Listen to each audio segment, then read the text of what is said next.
Antes de escuchar el pronóstico que nos tiene Elena Tabrava. A ver, Elena, ¿habrá o no habrá lluvias mañana? ¿Qué tal? ¿Cómo estás? Buenas noches.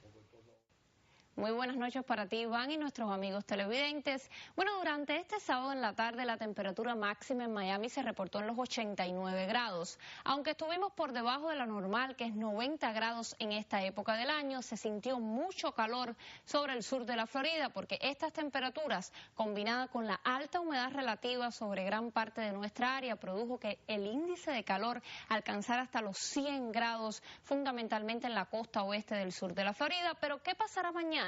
Bueno, volveremos a tener el mismo patrón, cielos parcialmente soleados durante la mañana, mayormente nublado en la tarde, con un 30% de probabilidad de lluvia sobre la ciudad de Miami, mañana domingo, Día de los Padres. En la tarde, las temperaturas mañana sobre los 88 grados estará la máxima, pero esa temperatura, unido a la alta humedad que vamos a tener, va a producir que la sensación térmica mañana también será elevada, oscilando entre los 98 y los 100 grados sobre gran parte del sur de la Florida.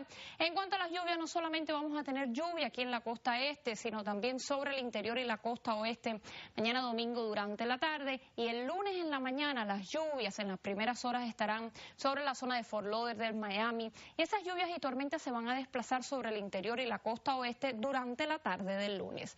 En cuanto a las condiciones para mañana, resumiendo, en toda la península de la Florida vamos a tener temperaturas que van a estar oscilando entre los 88 y los 90 grados. Lluvias y algunas tormentas se van a estar desarrollando sobre la zona de Jacksonville, Orlando. Aquí en Miami, como les dije, en las tardes que se esperan las lluvias y las tormentas, y van a continuar durante las tardes en los próximos días. Pero resumiendo, esta madrugada tendremos el cielo parcialmente nublado, mayormente nublado durante las primeras horas del domingo, y la temperatura mínima estará en Miami sobre los 78 grados. En el pronóstico extendido continuarán las lluvias y las tormentas fundamentalmente durante la tarde en el sur de la Florida, y las temperaturas máximas oscilando en Miami entre los 84 y los 87 grados. Como siempre, un placer informarles sobre las condiciones del tiempo y espero que tengan una excelente noche. Muchísimas gracias, Elena, igualmente para ti. A ver, señores, a 6 meses de las más recientes